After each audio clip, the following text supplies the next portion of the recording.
শাকিব খানের নতুন সিনেমা বরবাদের first look motion poster release হয়ে গেছে।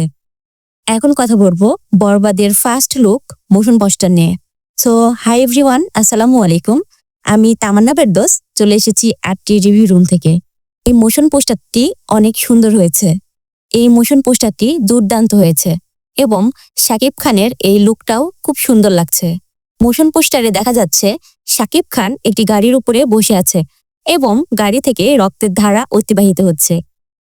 এমনকি শাকিব খানের ফেস থেকে শুরু করে সব জায়গাতেই রক্তের ছড়াছড়ি এবং শাকিবের এক হাতে পিস্তল রয়েছে এবং অন্য হাত দিয়ে সবাইকে চুপ করাচ্ছে। এই মুভির পরিচালক মেহেদী হাসান হৃদয় বলেছেন, এই মুভি অনেক ভায়োলেন্স। এখন পর্যন্ত বাংলা ইন্ডাস্ট্রিতে যত মুভি রয়েছে সব থেকে বেশি ভায়োলেন্স রয়েছে নাকি এই মুভিতে, যা এই মোশন পোস্টারের মাধ্যমে খুব সহজেই বোঝা যাচ্ছে। কেননা এই মোশন পোস্টারে শাকিব সহ সব জায়গাতেই রক্তের ছড়াছড়ি। এর ব্যাকগ্রাউন্ড মিউজিকটাও খুব সুন্দর হয়েছে।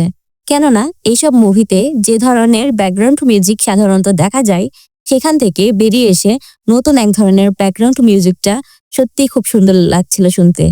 আর এই দিকটার কারণে এই মোশন পোস্টারটি অন্যরকম সুন্দর হয়েছে। এই ব্যাকগ্রাউন্ড মিউজিকটা শুনতে বেশ ভালোই লাগছিল।